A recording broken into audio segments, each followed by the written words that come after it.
But then at some point, you guys got to give us a little room so that when Ito comes, I can talk to him in private, you know what I mean? Yeah. I think you sense that. But if we come out, we're able to not jump the line and just come this way. But it was so nice when you were getting like his profile and that was so nice. Let's show John. This is working and like packing and stuff. Sort of having my style was going to be more like a sort of slightly documentary, slightly verite style, but not completely, but use those elements. So what are you not liking about this right now? Well, he's just so squared off. So it's bothering me. I want to be in it with them. This is a very hopefully has some impact. Your brain has to go on overdrive trying to figure out locations and geography quickly. And I love sexy shots, and it's really hard to come up with a sexy shot at the spur of the moment. What am I? Piece of luggage? Hey, Mark. Yours? We're gonna go one side. Yeah. Your side first? His side first. We're into coverage. I think his side first, because he's responding. Oh, no. You're fucked if you don't. Understand? You're so swing. Stuck between two bad moves. And there's always a move, right, Mr. T? Till there's not. Yeah, I like being better on the inside. You're with them. You know what I mean? Where they're sharing something.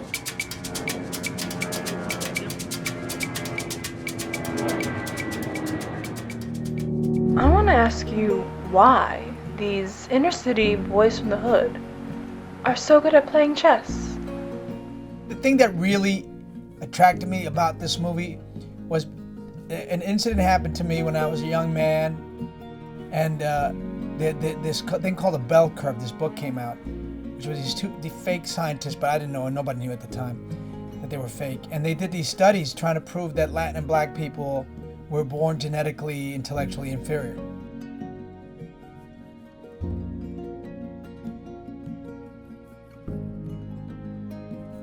And it was so damaging to your own self-esteem, and I can imagine what it did to other people as well.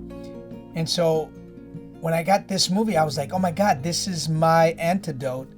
Here I have the intellectual proof that these kids born in the ghettoest ghetto in Miami and became United States chess champions, which is an intellectual game, disproves that BS. I called a couple days ago to register for Miami Jackson. This is a chess tournament. Right. Marcel Martinez registering for Miami Jackson. Right there. These are the most important kinds of movies to make. It was an underdog story. I like those very much. And I just love the milieu of the kids, the high school, what they had to overcome, all of that. And those were the dramatic beats that I really enjoy telling. It's wake up time. Man, wake up to what? Fucking getting my shit in order. Chess is what shit, bro? Fucking money in my pocket shit, Rowdy. What, you don't know about that, huh? See, you gotta understand something. These aren't kids that anybody bet on, ever. These aren't kids that people took a chance on. These were kids that were, underprivileged, street kids. And they did nasty things until they didn't. It was the last one.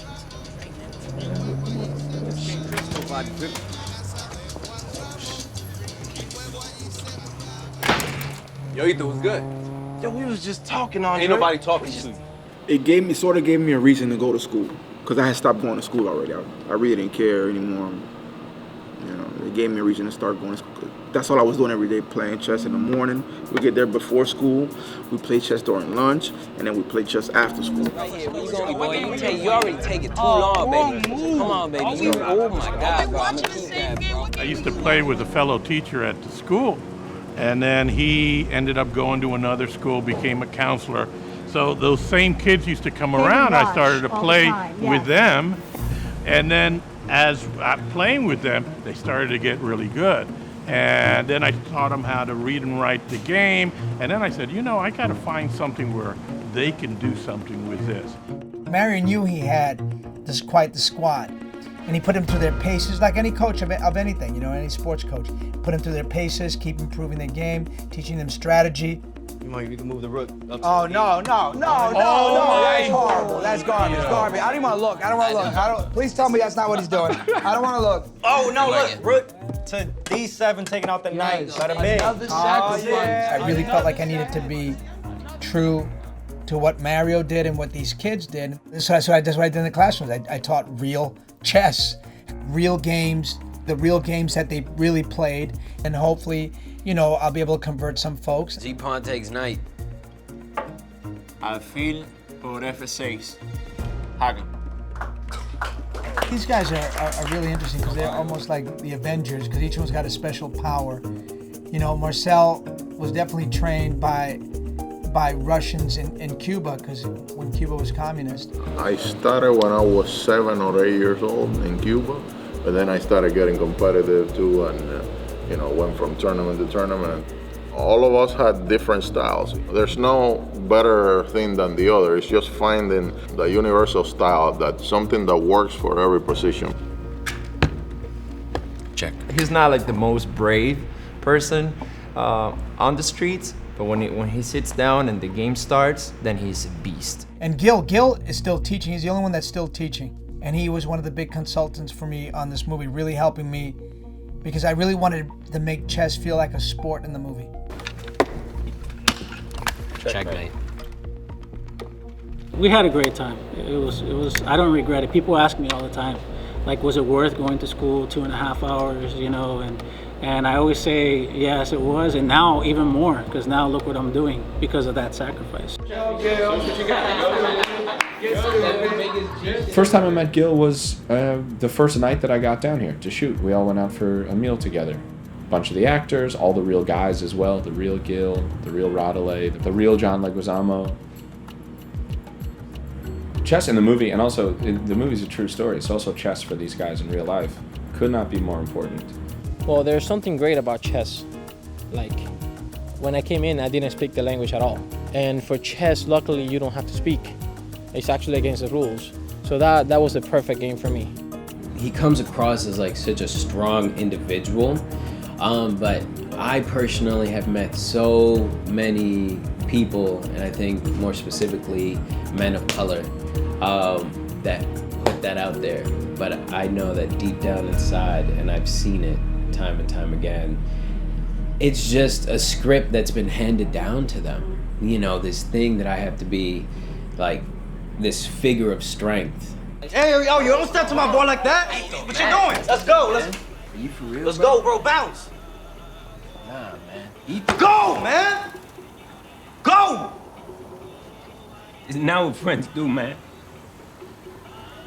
That looks mad wrong on you, Ito. I think he's a very smart and talented individual. You know, to do what he does takes a lot of skill. I grew up kind of playing chess a little bit, you know, and how they interact with us when it comes to that specific topic, and I see how they light up because it's how I feel when I'm here on set, you know, doing something that I very much enjoy. I mean, you watch these scenes and you're just moved by what's happening in these guys' lives. They all had very tough lives, especially Ito. He's a guy who's seen a lot of stuff as a kid, things that kids shouldn't be seeing, you know. Kids shouldn't be around, you know, the streets filled with drugs. Kids shouldn't be around the streets filled where everybody thinks you're a suspect. Oh, well, me Paniagua. So now you're dealing for him? You got a lot of these, bro. And then I started playing chess, I started studying. It made me consume so much time that I didn't have time to do anything else. I didn't have time to get in trouble, I didn't have time to do anything else. I would not be here right now if it wasn't for chess. I probably would have dropped out of school, been doing some other stuff. I'll be dead honest, bro. Chess is life. It's just that it's played on a board. You got certain obstacles you have to overcome in life. When I met Sedrick, I really understood the script then, and I understood what I needed to do. Because I saw from talking to him and hearing him talk, I feel like he was the glue to these relationships. Look, Gil. What are you doing? Let's go, man. Let's go. Look, we need you back. I'm serious, man. Look, me, you, Rode, Ito, yo, we can be something special. He wants more from life, you know. He wants to be better, same thing, you know, like, you know, with anything, I wanted to be great. You know, Sedrick wanted to be great. We won. Won what? The tournament.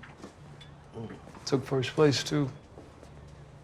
I taught you better than that.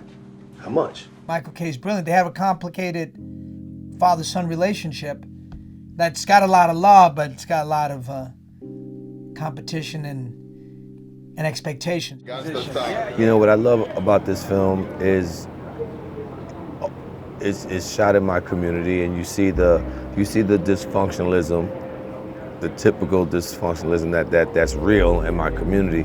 However, you also see the intelligence, you see the family, you see the bond, you see, you know, that's also in my community. I love that this film is bringing to light stories that I haven't seen on screen before about Black and brown and Latin people. I also love that it's about finding a way out and what that way out might be, which I think is a story for everyone. Kids like this from places like Dade County don't ever make it to team regionals. Then it shouldn't be too hard for them to swallow. I grew up in South Florida in a school that had a lot of the same issues that this school did. I think it's so important for all of us, really, let's be frank, but for kids especially, to see that there's possibility. When we see that there's no possibility for us, then that's when our drive goes away, our need to move, you know, our energy dies.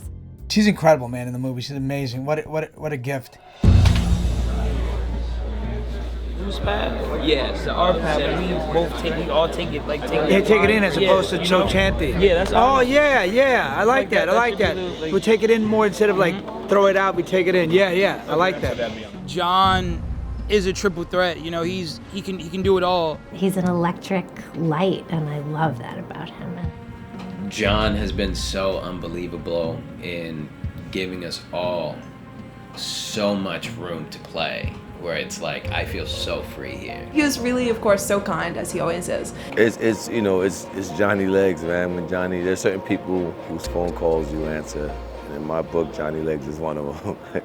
People of color have been everywhere since time immemorial, and if you pick up one of these bad boys and you open it up and you don't recognize yourself, I hope you realize that this was their oversight, that this was their mistake to paint you out. I wanted to show how Latin and Black kids have the potential to be so much, and yet they're robbed of it by so many circumstances. We are born a lot of the times thinking that we don't have a choice. I grew up seeing my friends, they either went into, you know, dealing drugs or law enforcement. Those were my two choices. No, I hope that these kids that are around might be able to see this movie and understand that there's always a move. For sure, the chessboard is the greatest equalizer. Like, it's 64 squares, 32 pieces. It's you against the person. Doesn't matter how rich, how poor, how black, how white. You know, no one has an advantage over you. If they think they have some type of advantage over you in life, they don't have that advantage over you at the board. No matter how difficult, you know, it might look, it's achievable if you put your mind and body to it. If I could put all this time and effort to become a better chess player, I could do this in life as well, you know. I have to work hard if I want it. I just can't expect it to be given to me, because nothing's going to be given to me. I have to work for it.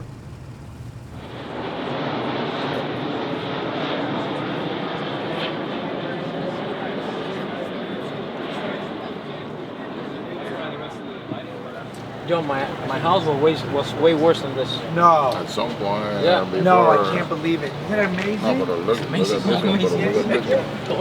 Pero mira esto, por eso ahí, esto es gentrification.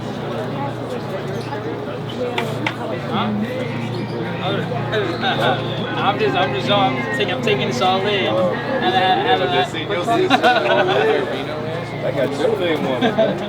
Chess is a metaphor for life. It teaches these kids that if they dedicate themselves and work hard enough, that they can succeed at anything they set their minds to. You'll be here? Yes, would love to get that dirty. Yep, home. Right.